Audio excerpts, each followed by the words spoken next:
repasando situaciones, me acordé que hay una ópera que, por cierto, es la última de Mozart, que no es la flauta mágica, sino que es la Clemenza de Tito.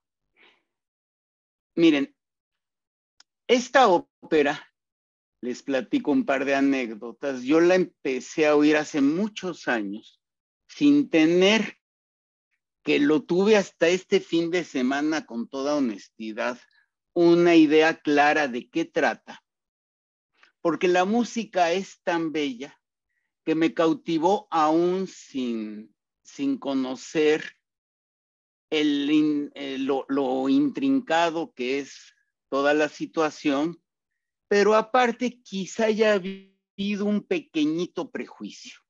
Les explico. Bueno, entonces yo la escuchaba, yo creo que en esa época era con cassette, no sé ni cómo, obviamente no como hoy.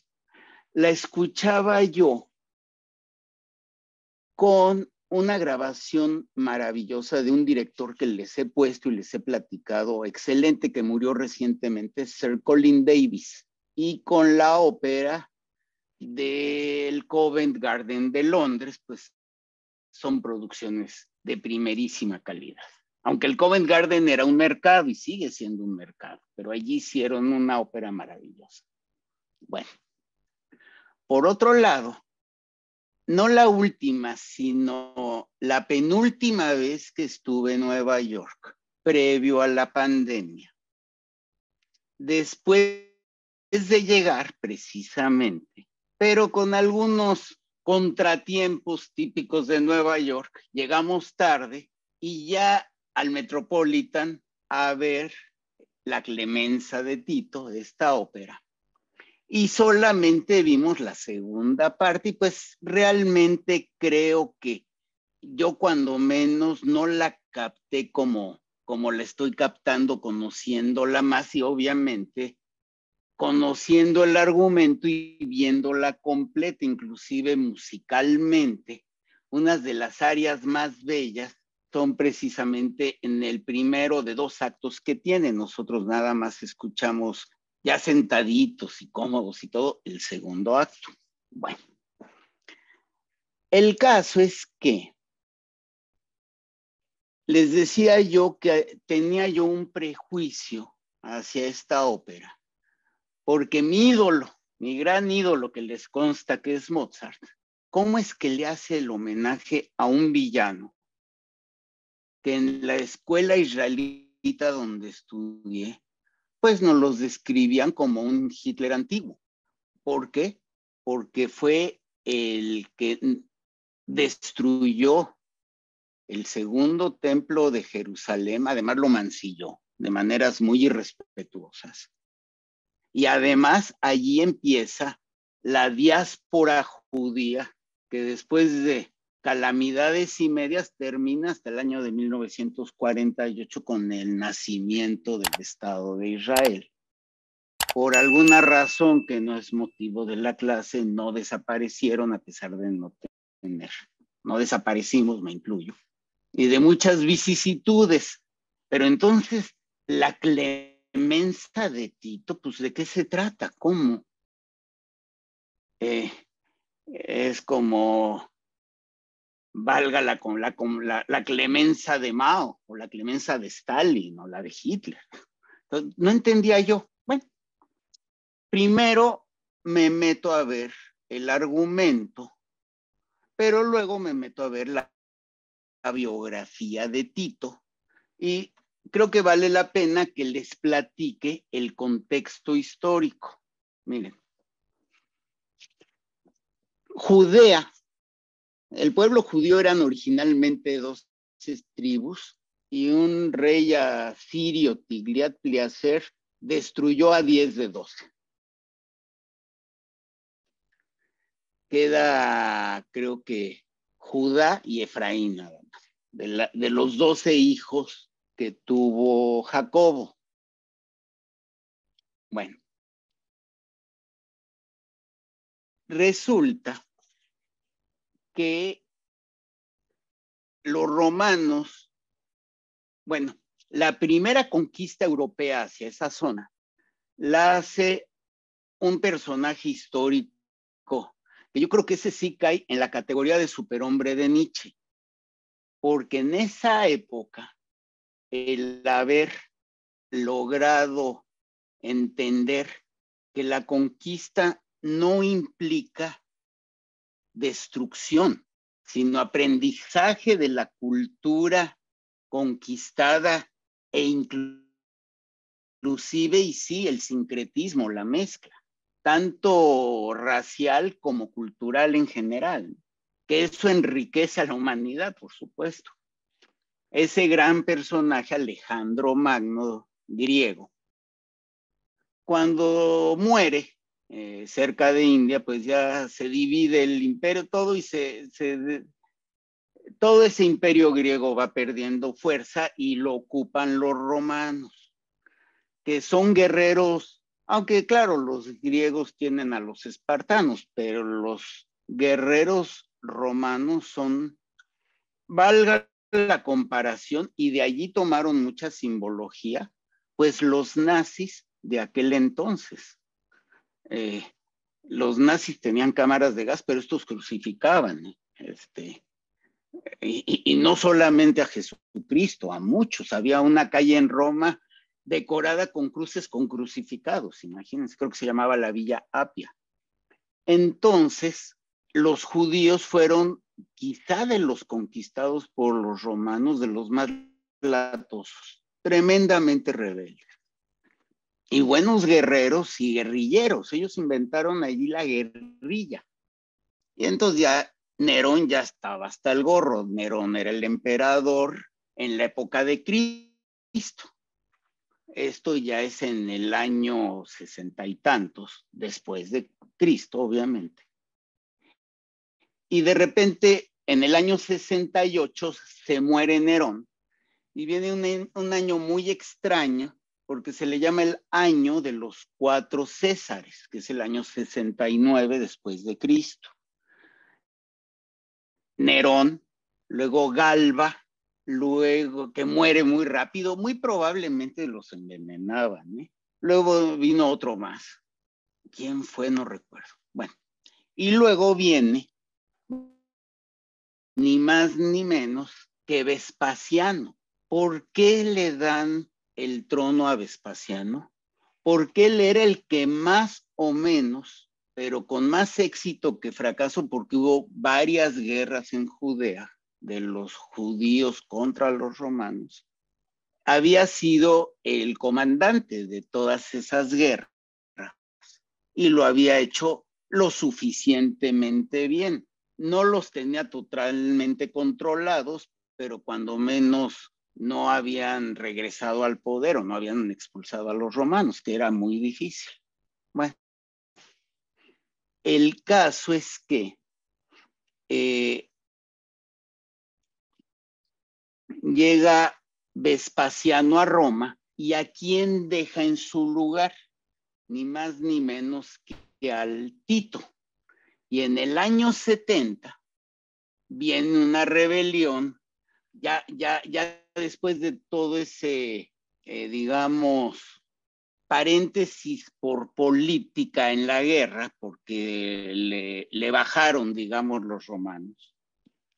Pero entonces ya en el año 70, estando en el poder Vespasiano, le ordena a Tito que acabe con el problema en serio de una vez por todas. Y sí, sitia de una manera muy salvaje y destruye el segundo templo, el que había construido no el rey Salomón, sino ¿quién fue? O Salomón fue, no recuerdo, no soy muy ducho en la Biblia. Bueno, el caso es que en cualquier, ya me dio curiosidad, luego lo investigo. Bueno, ¿quién hizo cada uno de los dos templos? Bueno, del que nada más queda el famoso Muro de los Lamentos. Ese del que nomás queda el muro lo destruyó Tito. entonces ya me metí a estudiar un poquito más de la biografía de Tito, pues yo me quedé en que era hijo de Vespasiano, y que Vespasiano cuando muere, pues entra Tito, pero que antes Tito había destruido Jerusalén y exiliado a los judíos, y así empieza la muy azarosa vida de los judíos en Europa y en la diáspora en general. Bueno, entonces, ¿de dónde es Clemente Tito? Bueno, pues fue un gobernante que solamente dura 3 años y es el segundo de la dinastía Flavia, que nada más son Vespasiano, Tito y su hermano Domiciano, mucho más mediocre que Tito. Y a Tito le tocan, nada más gobierna 3 años, muere, dicen, de fiebre, quién sabe de qué, infecciones en esa época, pues una infección y adiós. Bueno, el caso es que, ¿qué le sucede a Tito y por qué es querido? Claro, miren, y esto pasa mucho, la historia la escriben los vencedores, pero aquí en el caso de Tito hay historiadores que se contradicen. El historiador judío, pero digamos en servicio de los Flavios, tan es así Josefo, que se puso Flavio Josefo, él dice que Tito no quería destruir el templo, pero que los soldados, digamos, como dijo Hidalgo en su juicio cuando le preguntaron de las atrocidades de la Alhóndiga de Granaditas, que fue una cosa terrorífica lo que se le hizo a la gente allí. Decía, es que me ganó el frenesí. Bueno, pues según Flavio Josefo, a los soldados los romanos les ganó el frenesí. Según Suetonio, otro historiador, dice, no, Tito fue tan irreverente que tuvo relaciones sexuales con prostitutas adentro del templo. ¿Cuál es la verdad? No lo sabemos, pero en lo que coinciden todos los historiadores es que ya siendo César, claro, Flavio Josefo dice que decía que un día que no hubiera ayudado a nadie era un día desperdiciado. Eso decía Tito. Y pues yo tenía la idea de otro Tito. Bueno, el caso es que en 2 años seguidos ocurren 2 tragedias en Roma. La primera es la explosión del Vesubio, que destruyó Pompeya y Herculano, cerca de Nápoles. Digo, Italia ha tenido sus buenas erupciones. La otra es la del Etna, en Sicilia, que destruyó Mesina. Bueno, entonces, eso pasó 1 año. Y al año siguiente hay un gran incendio, no el peor de todos los que hubo en Roma. Y en esa época, quizá hoy ya no, independientemente de que los políticos manejaban el tesoro público, pues tenían sus buenos tesoros privados, digamos. Y entonces, Tito, de su tesoro privado, se dio mucho para ayudar a las víctimas de ambas tragedias. Entonces, eso lo hizo eso sí está comprobado, que tuvo una gran actitud ante el incendio y la explosión del volcán, que fueron terribles. Y una tras otra, además, 1 año tras otro. Creo que fue en el 79 y 80, algo así. No, miento. No. Debe de haber sido mucho antes, por ahí del 73, 74. Porque todos los Flavios, salvo Diomeciano, que por cierto, el más perverso y que no tenía ningún mérito, hasta se ha insinuado que él envenenó a Tito, quién sabe. Bueno, y dicen otra cosa que tuvo Tito de benevolencia es que perdonaba prisioneros, aligeró leyes penales. Entonces, como que les digo que hay 2 Titos.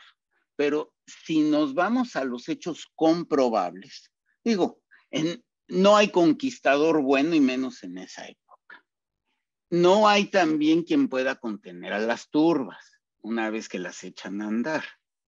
Entonces, yo creo que como cualquier otro personaje histórico o como cualquier humano, no es ni totalmente, no vamos a ser maniqueístas, ¿verdad? Ni bueno ni malo. Pero en esta obra es más que bueno. ¿De quién es el libreto? El libreto es de Metastasio, pero no sé si lo platique ya ahorita.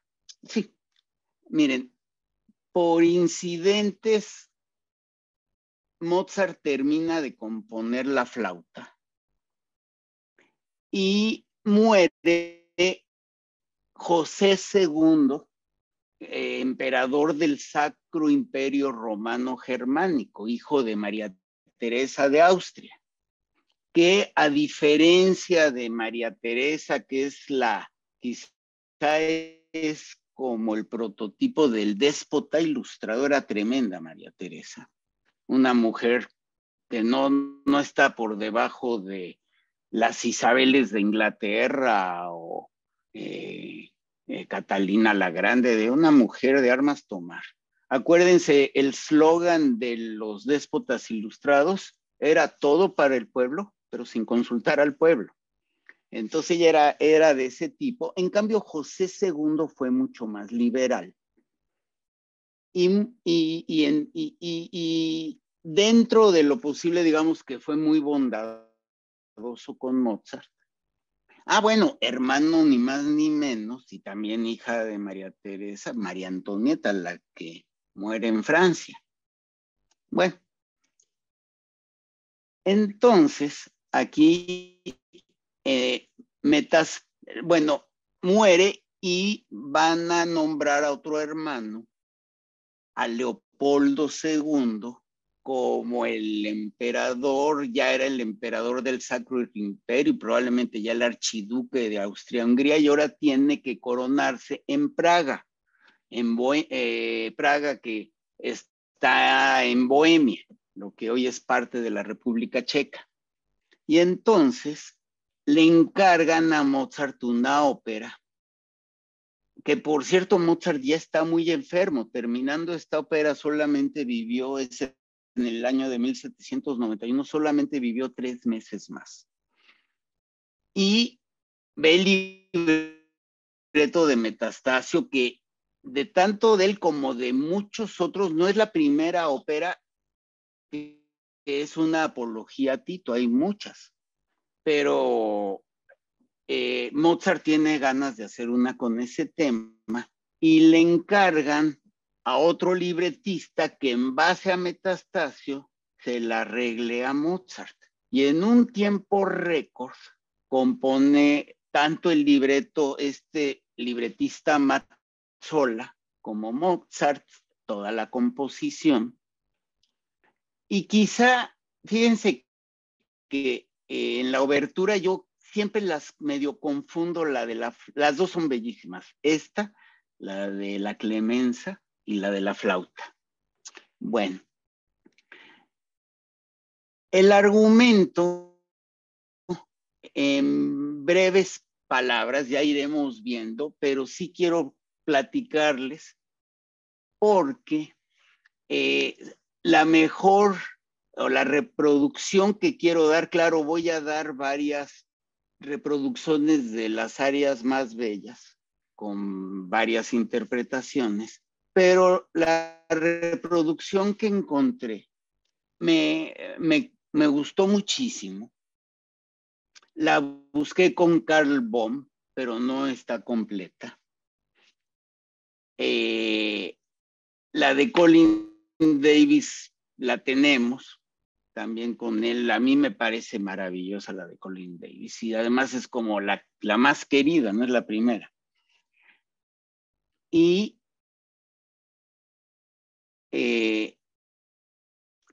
esta es una interpretación siglo XXI, pero en todas las condiciones. Yo diría que el siglo XXI, pues yo creo que ya empezó dos veces. Empezó el día que tiraron las Torres Gemelas y fue un cambio de época. Y luego nos tocó otro muy rápido que fue el de la pandemia, que por cierto está lejísimos de acabarse. Entonces, esta interpretación tiene inclusive que ver con la pandemia. La vi, no completa, pero por las áreas que vi. No hace payasadas, pero es una interpretación muy moderna, pero muy, muy moderna, de la ópera de Bergen en Noruega. Miren, yo tuve la suerte de llegar a Bergen. Qué cosa tan impresionantemente bella. Yo creo que Escocia, Suiza y Noruega son los tres países más bellos que yo he visto. Los paisajes, bueno, la campiña verde, veía uno a los venados corriendo cuando íbamos en el tren para llegar por los fiordos hasta Bergen.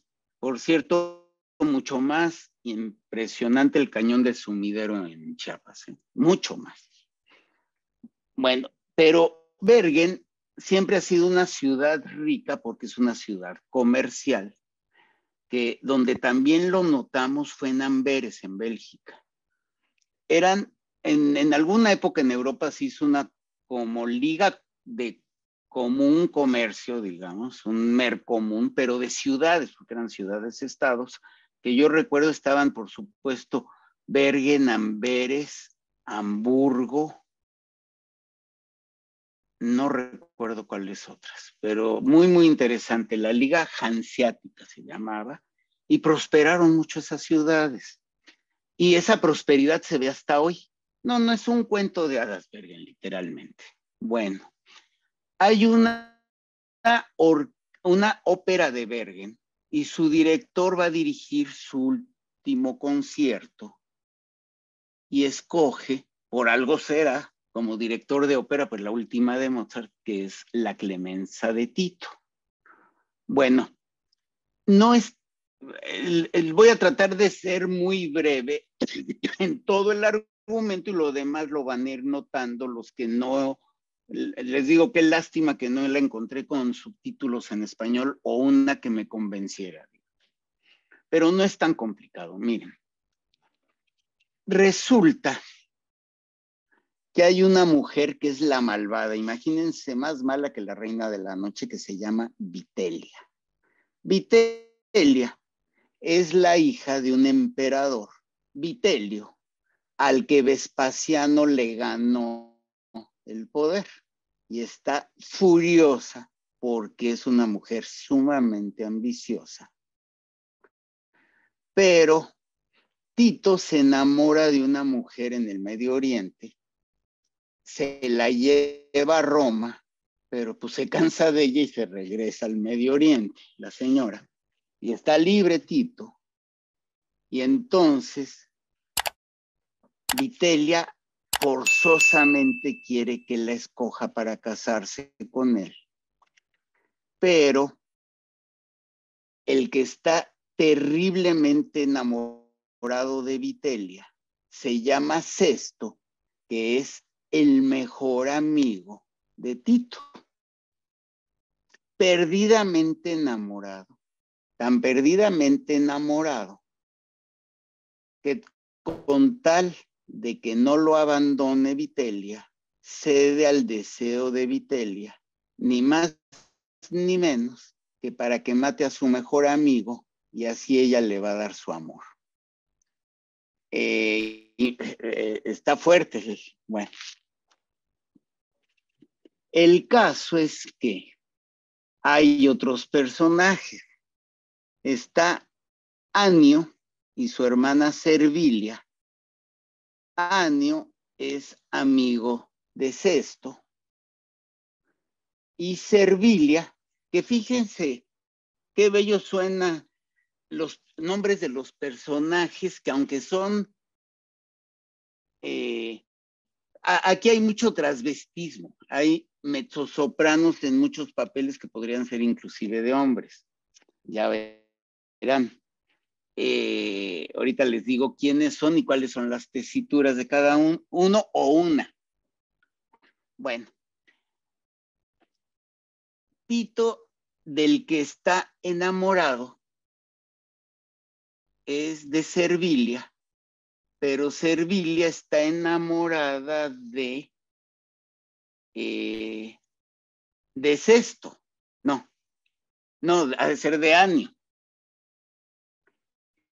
Bueno, el caso es que Tito manda por Servilia para que se case con él. Y llega a Servilia y en un acto, pues muy valiente para esa época, le dice a Tito, mira, yo a ti no te amo, yo amo, no recuerdo, yo creo que es a Sesto. O hay otro entre Sesto y Anio. Bueno, ahorita les digo los personajes. Pero como yo amo a otro hombre, vas a tener una mujer que va a ser tu reina, pero que nunca te va a amar. Entonces tú decides. Y allí en su clemencia, Tito deja libre a Servilia. Ese es amor del bueno. Ahí lo demostró Tito. Entonces ahí está la clemencia. Bueno, pero para esto, acuérdense que Sesto va a ir a matar a Tito. Cuando Tito ve que no va a ser con Servilia, el destino pues se inclina por Vitelia, por la que lo mandó matar porque no la escogió. Ah, que por cierto, Vitelia ama tiernamente, no es cierto, odia tiernamente a Servilia, ya van a oír. Bueno, pero el caso es que todo ya pinta bien, entre comillas. Servilia va a quedar contenta, Tito pues yo creo que no se repone del golpe nunca, pero fue un acto de veras muy bello. Aunque él también va a seguir enamorado siempre de Servilia, pero pues decide, digamos que para no estar solo, para acabar pronto con Vitelia, que es malísima. Anio queda mal porque yo creo que la lección aquí es que no se puede, o sea, hay límites que no se deben de pasar jamás. Queda mal con Tito, pero ¿qué tan mal? Lo trata de matar, ya van a ver cuál es el desenlace de todo eso. Y Servilia que se va a enamorar de él, hombre. Lo desprecia con toda su alma, le da asquito. Entonces, esa es la trama a grandes rasgos.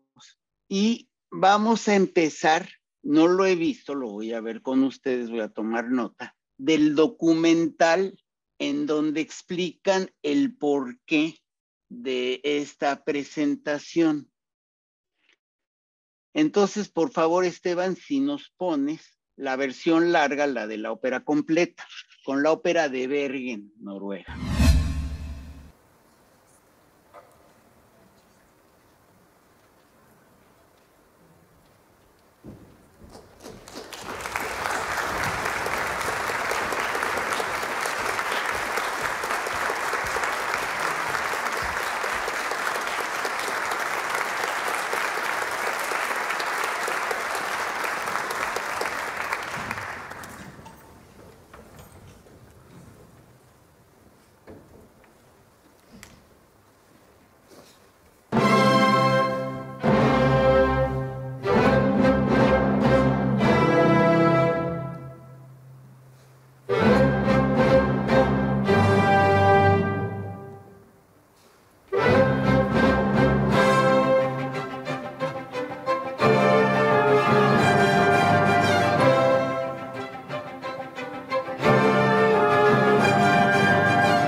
cosas comparativas que tenemos, está esta misma obertura con Karl Böhm, pero les puedo decir, porque de veras la conozco, que la calidad de esta obertura me asombró. No sé si estarán de acuerdo conmigo, no le encontré un pero. Digo, de veras, lo comentaba yo con mi señora, estas orquestas europeas, no precisamente las más famosas de las capitales, que la de Bergen, que la de, yo qué sé, bueno, por supuesto, Dresde y Leipzig son como capitales musicales, pero yo qué sé, de Frankfurt, de Hamburgo, de Reims, son maravillosas, de veras maravillosas. Miren, en Praga hay música clásica en la calle y no está mal, está muy bien. Digo, el talento de los centroeuropeos para la música y de los rusos, diría yo, y los italianos, ¿no? Pero de toda esa zona lo traen. En Inglaterra, más bien, como todo, lo importan. Hay unos ingleses muy buenos, pero normalmente es importado. Ok, bueno, miren, no pensaba yo, por ejemplo, ahorita poner otra, pero por la dinámica de la ópera me encantaría que hoy no interrumpiera yo, es más, si puedo, ni intermedio hago. Y nos seguimos, cuando menos quiero acabar el primer acto. Si no alcanza, pues no alcanza. Si sobra algo de tiempo, ya pongo otras versiones. Creo que no vale la pena cortarle el hilo a una interpretación que, como dice el dicho, en la forma de agarrar el taco se ve el que es dragón. Bueno, con la manera de tocar la obertura se ve el nivel de la ópera. Entonces, adelante, por favor.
Señor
fauci e ruppò, scosse le rupi, riempì di ruine i campi intorno alle città vicine.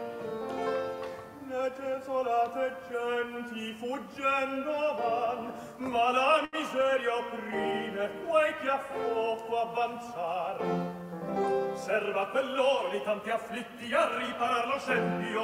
Povero re! Quanto dite minori, tutti premi son mai, tutte le lodi. Basta, basta, o miei figli, se sto a me s'avvicini, anio non parta, ogni altro s'allontani.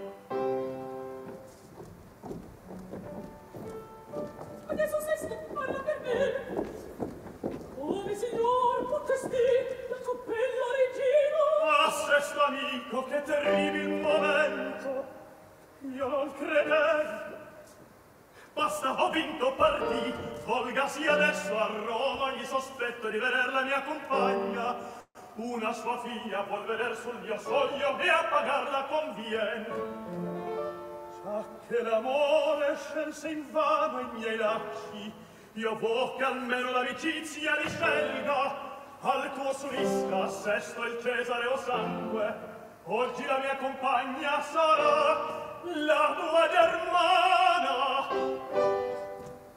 Servilio? Appunto. Oh, ben felice, a te hanno perduto. Udisti? Che dici? Non rispondi.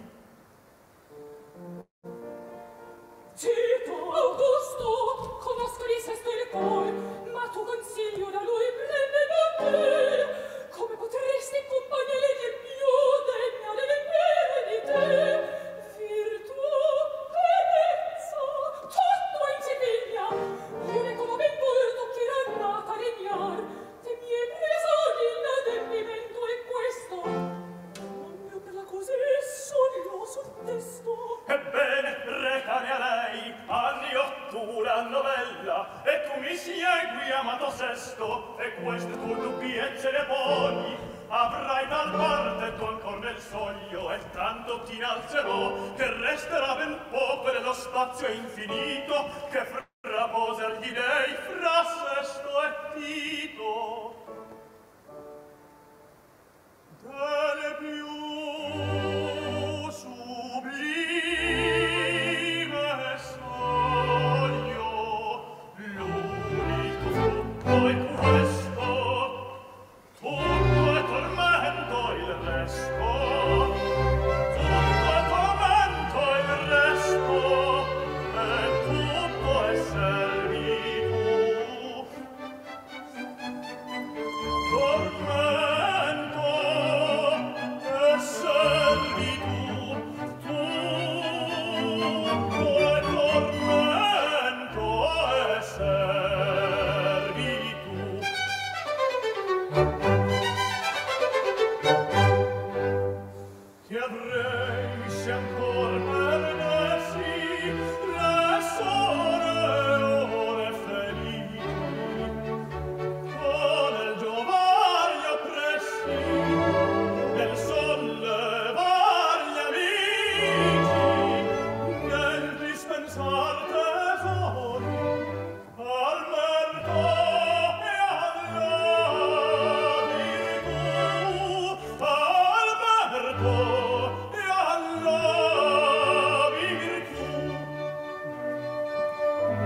nazione umile al ciel, pur si ritrova che s'avventuri a rispetter con vero. Tu ricusi un trono per essergli fedele, sgombra ogni tema, io voglio stringer nodo si regno, e n'abbia poi cittadini, la patria eguali a voi.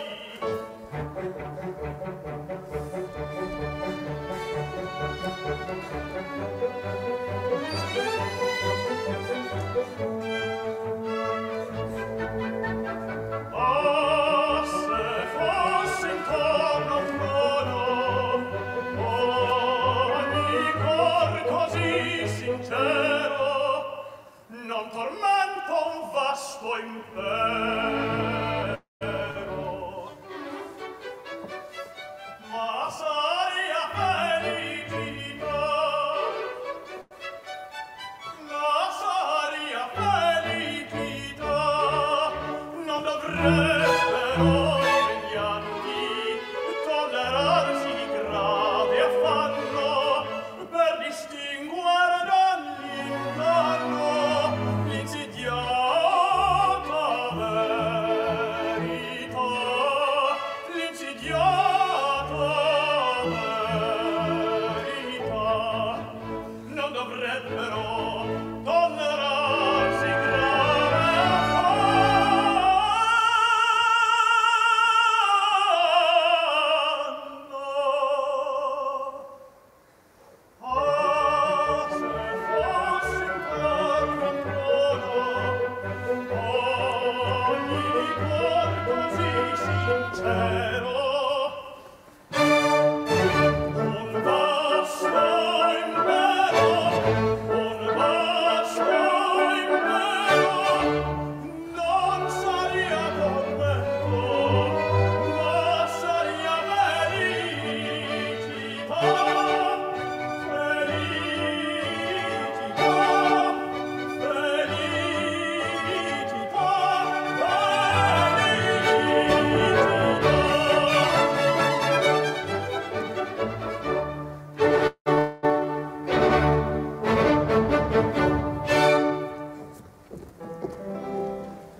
Era el de Venecia, ¿no? Ah, yo pensé que el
Muy bien, pues miren, estarán de acuerdo conmigo que la versión es magnífica, tanto el argumento como la versión, pues muy de nuestros propios tiempos.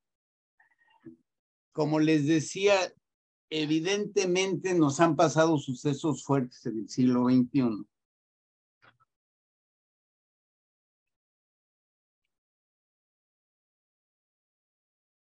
Y bueno, miren, una cosa que yo no sabía era que hay un área en donde se hace un tributo a la amistad, como en el Don Carlo de Verdi.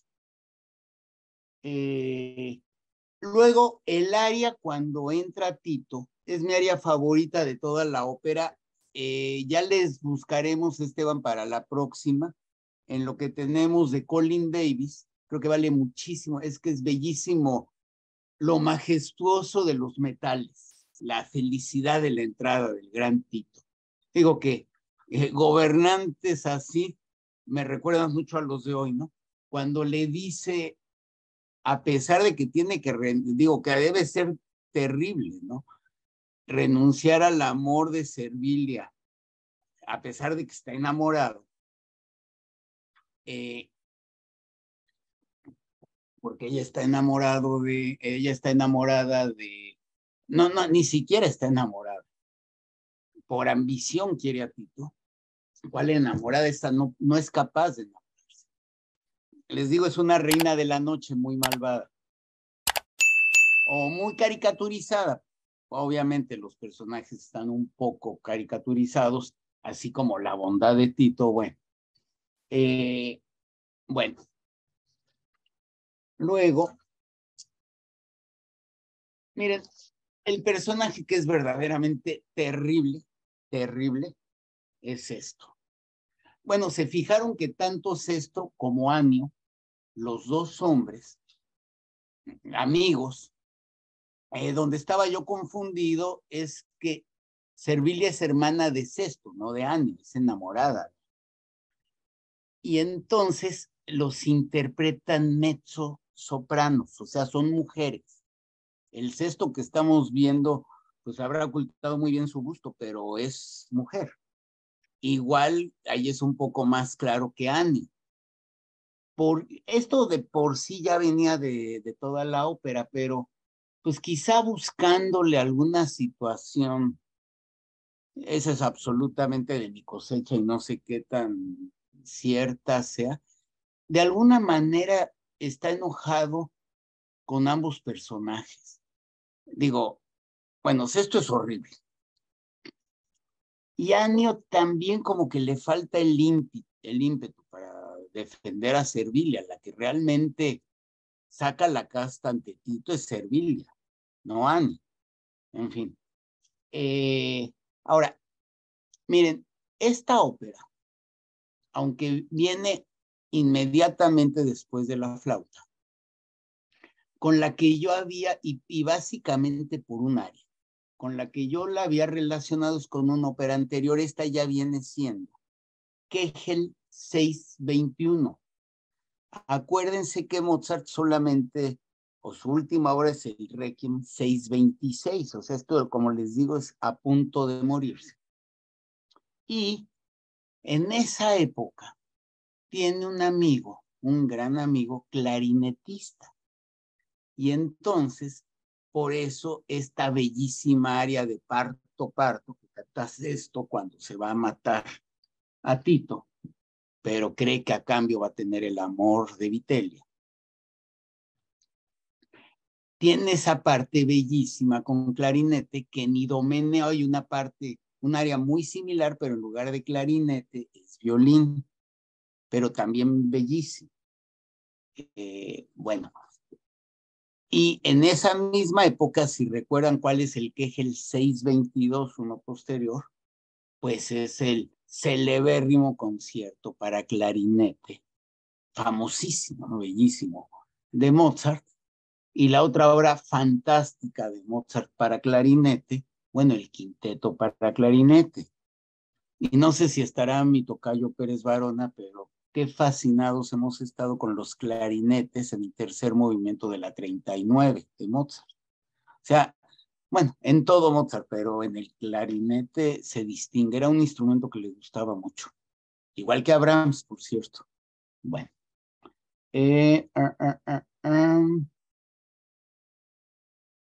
Miren, un personaje como Sesto, me llegó a la memoria un libro que estoy leyendo ahorita de la premio Nobel francés que se llama Pura Pasión. En México esto se le llama toloache, la verdad. Es ese amor, entre comillas, que cuando ya después de un tiempo largo no es recíproco, pues evidentemente ya es una psicosis. Decía no Octavio Paz, Alfonso Reyes, que no sirve la pasión sin razón. El gran problema es que las emociones no son racionales. En fin.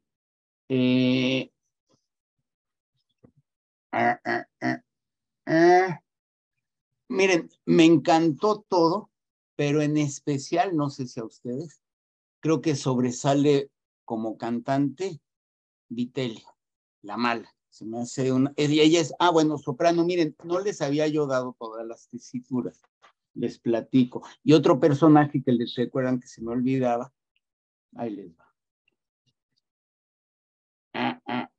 Bueno, obviamente Tito, el gran emperador, la estrella es tenor.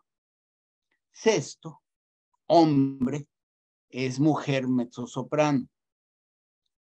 Vitellia, la mala, es soprano, la clásica soprano, oigan, qué agudos tan bellos. Anio, igual que Sesto, el amigo de Sesto y el enamorado de Servilia, también es mujer y es mezzo. Servilia, no miento, Vitellia es mezzo, dije mal, perdón. Vitellia es otro tipo de mezzo.